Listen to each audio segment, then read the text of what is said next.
Hey everyone, today is a follow-up to the Easter giving opportunity we told you about a couple of weeks ago. As we explained, we were going to give 50% of any of our offering that came in on Easter weekend to local businesses or churches or families in need. And we were praying about what God was going to designate that money to. We knew that He was going to show us where it should go. So we began praying about what that would look like. And as the days went on, we actually decided as a staff, maybe we should give 100% of this money away. I got to tell you, at Genesis Metro, we do believe in generosity. We believe that when something comes to you, when obviously it's from God, you should really go with it because He's moving and working. Little did we know what He was going to be doing that week. But as we prayed about it, we decided to give all the money. We just asked God to show us where it should go. So one family in particular was going to be in need that week, and they didn't even know what situation they were going to find themselves in.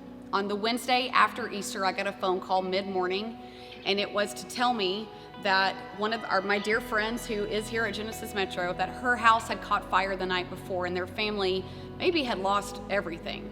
So I called her immediately, of course, and my heart sunk as it would. Panic sets in for your friend, and you start asking, is everyone okay? Did you all get out?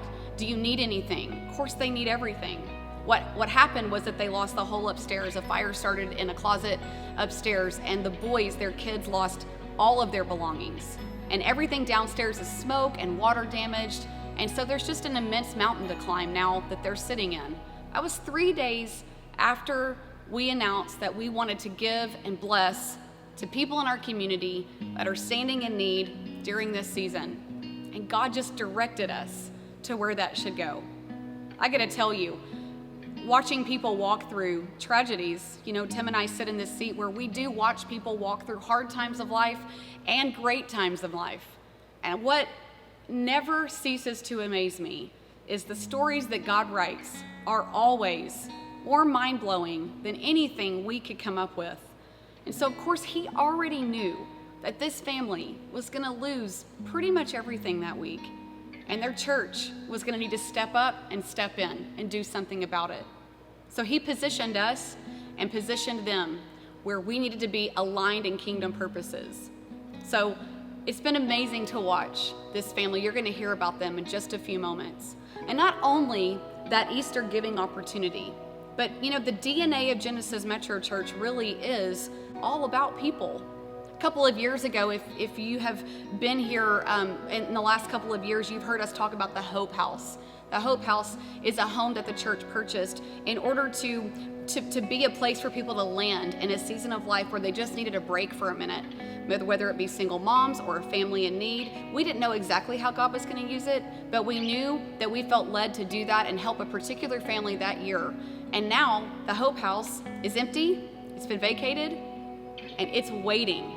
Just waiting for the next opportunity, the next story that God is going to write. So by the time you watch this video, this family that lost everything in their fire and is going to be able to get some of this Easter money is also going to have moved into the Hope House and be able to find some rest there while their home is being restored. That is how our God works. He writes stories we can't come up with. He puts it to pen, He writes it on our hearts, He moves the pieces around, and He places you in just the right position at the right time to bring His purposes about. Watch this with us.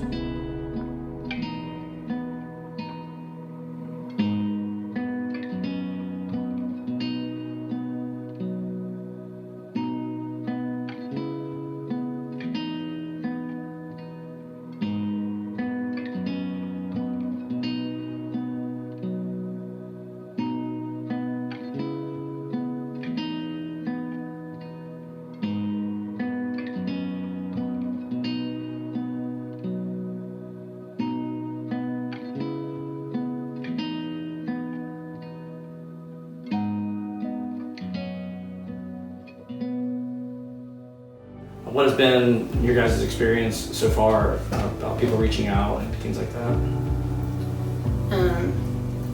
It's a little overwhelming, actually. People you don't, it's like people you don't even know or maybe never spoke to. like I said, it's just people you don't know, like the generosity of people that you know are probably in a hard time themselves because of work or the virus. And so knowing that they're reaching into their pockets or even just a meal just to say, we're thinking of you, we don't know you, but we're praying for you, like it goes really, it just means a lot.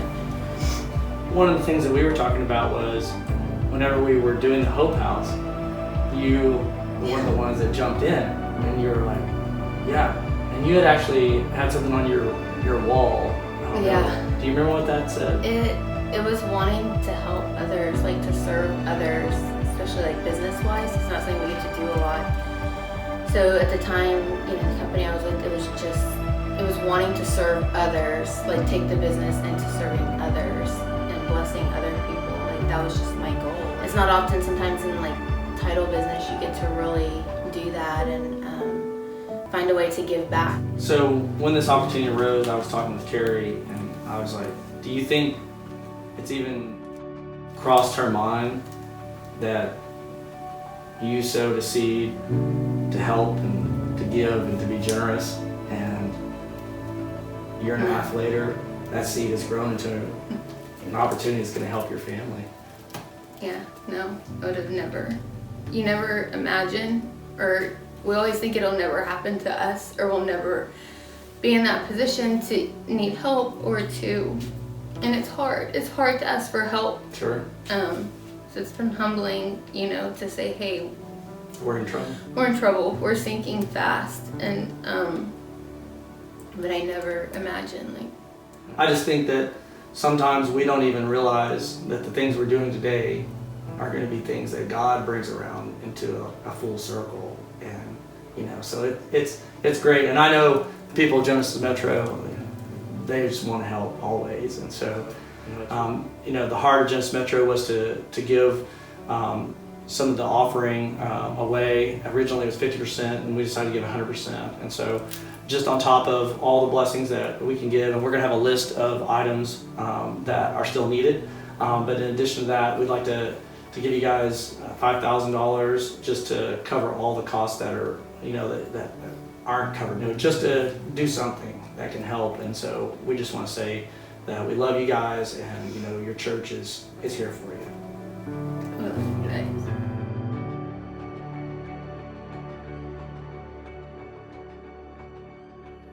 I want to say thank you so much. Last week, our offering was right at around $20,000, and we are going to be giving that away to several families in need and to some church plants.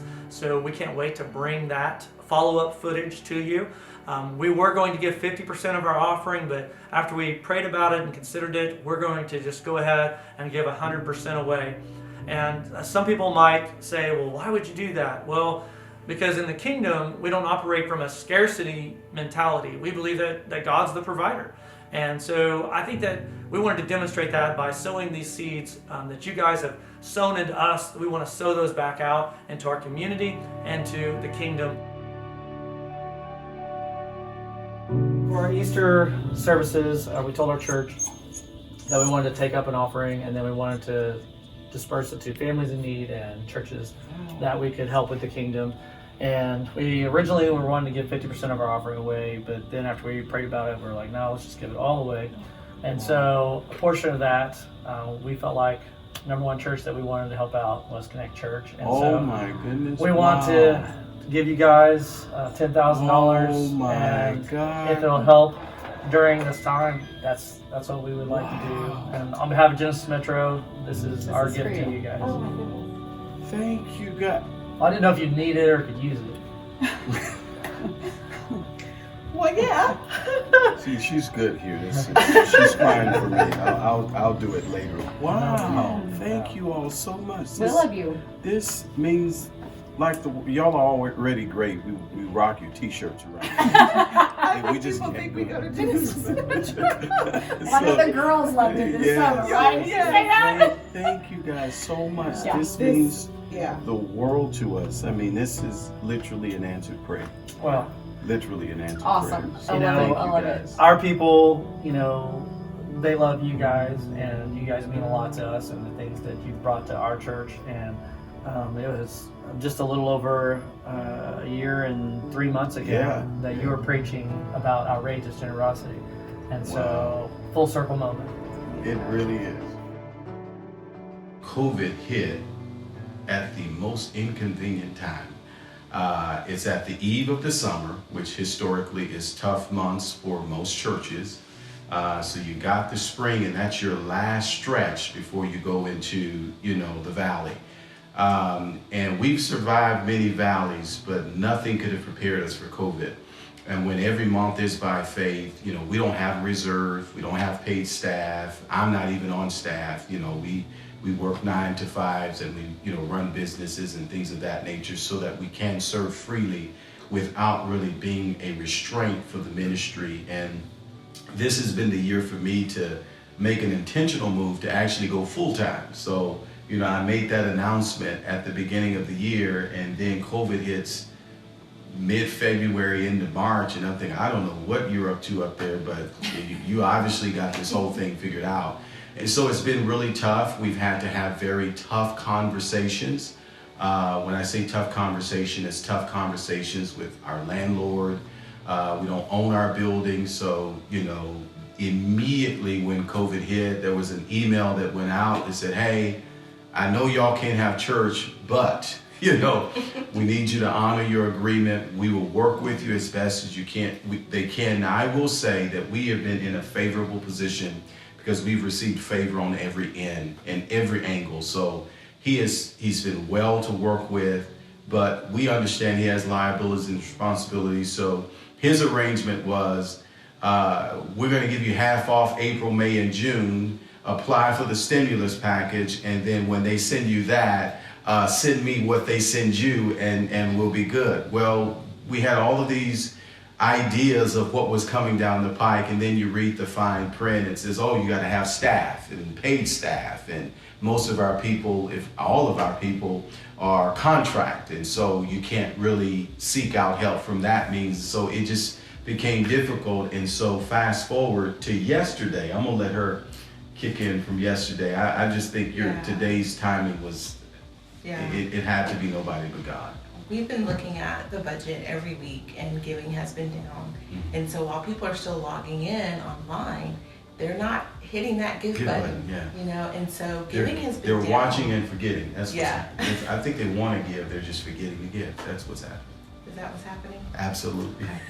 And so giving has been down, and so he's like, dear, it's like really down, like 70% down. And so he says, got a call from the landlord, and we're just gonna have to write him an email and be honest. Mm-hmm. We wanna be good stewards, more than anything. We wanna honor our obligations, but we're in a tight spot.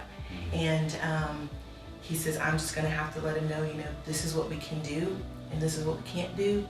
And that might mean we have to hand over the keys. This was just yesterday. And I said, well, we're going to pray about it before we write that email, because God is faithful and this is God's church. Mm-hmm. And so we were praying about how to write that and still remain in integrity, and what to tell our folks if we had to say, hey, once this is over, we don't have a place to worship, a physical building. And as much as you want to try to spin it and make it cute, the truth would have been, we just didn't have it, and we had to give the keys back. And I know, you guys know, as being pastors, it's not just a building. It's where your kids come together to learn about Jesus. It's where you meet family. It's the hugs. It's looking in somebody's face. And so it's more than just walking into the door. For some people, it's the only community they have. And so that was tough for us to have to say, we might have to come to this reality that the doors of Connect Church might be closing. My family, we have spent the first few years of our ministry where we were financially supporting that ministry, and we made a decision about 2 years ago that we were done with depleting our personal account to fund what God has called us to do. That we had to really move to a place where this would be by faith. And so we made that decision. And so every single month we're praying and saying, God, if you don't do it, it won't get done. So I started today really in intentional prayer and praying those scriptures of provision. And then literally a few hours later, I get a text from you, not knowing really what you were up to, because you're 10, so I really did not know what you were up to. I thought maybe you were gonna make me go out and fish or something. I didn't know what you were up to. So, so then we, fast forward, move some things around, and you guys walk up to my door talking about you wanted to be a blessing to our church and hand us a $10,000 check.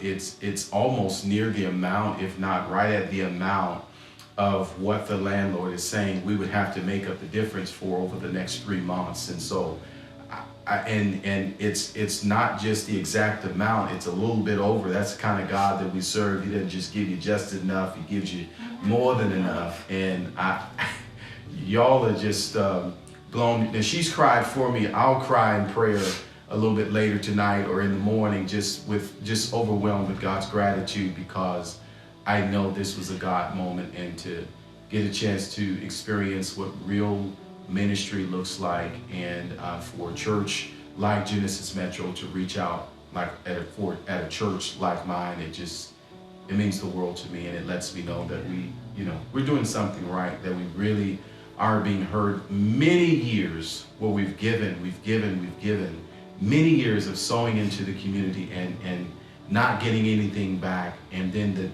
the year that we need the help, God shows up. And that's the power of a seed. It shows up right when you need it to come through. It's not giving out of your abundance, it's giving because that's just what we do. I always go back to a scripture that says, so God so loved the world that he gave. And I find that if you're giving out of a spirit of generosity, giving out of a sense of love, giving out of knowing that it's not that we're trying to pay God for anything, but that we're trying to make sure that we give back, that we give a gift, that we pay it forward. I said this earlier, that you guys are being the hands and feet of Jesus. We don't know that when we're sowing into kingdom, when we're sowing into a ministry, and then they turn and bless somebody with shoes, bless somebody with school supplies, bless somebody with a meal, that's us showing up as Christ in that moment. And so often when things hit and stuff gets tough, we have the tendency to start hoarding, to start hiding things under a rock, to start burying our treasure. And we pull back not just on our financial giving, but our time and our talents as well.